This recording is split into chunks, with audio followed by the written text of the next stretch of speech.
pangalawang advokasya namin, yung magkaroon kami ng pagkakataon para maturuan, no?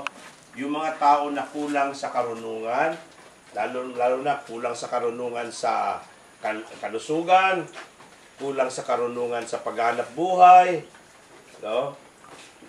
Importante ang karunungan, no, na hindi lang matututunan sa eskwelahan, kundi matutunan din sa mga pulong-pulong na ganito, no? O matututunan din sa mga karanasan sa pang-araw-araw, karunungan pa rin 'yon, di ba?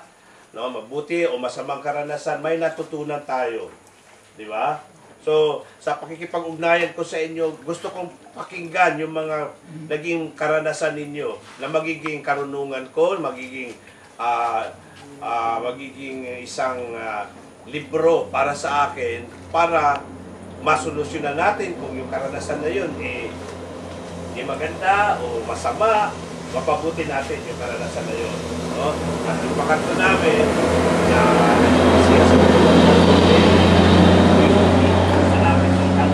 iangat yung antas ng pamumuhay ng isang Pilipino.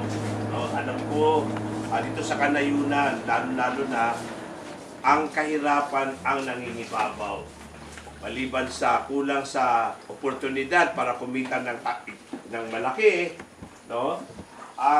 Nalalagay sa alanganin ang mga mahihirap sa kanayunan dahil nasa layo nito sa poblasyon, sa layo sa syudad, malayo sa serbisyo sa pamahalaan, kaya kami na lang ang talagang gumagawa ng paraan, of course, sa tulong ng mga leaders dito sa Atimonan, no? Katulad ng dating board member na si Derek Magbuhos.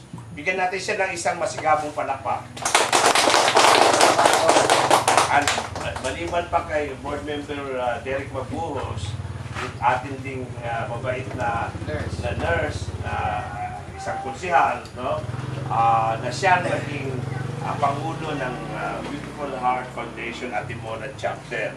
No? So, kung sakali kayo magkakasakit at ako'y wala dito, katulad dito rin, yung aking pakikipag-salapuhan bilang pagkabot at bilang pasyente, kuwan lang yan, no? Pasulput-sulput lang. At napakalaki na aking iniikutan sa buong mundo. Pero, ang aking karunungan sa paggagamot ay iiwanan ko sa isang nurse na katulad kay Jason Lim. No, isang palakpak naman kay Jason Lim. So nakita ninyo kalusugan,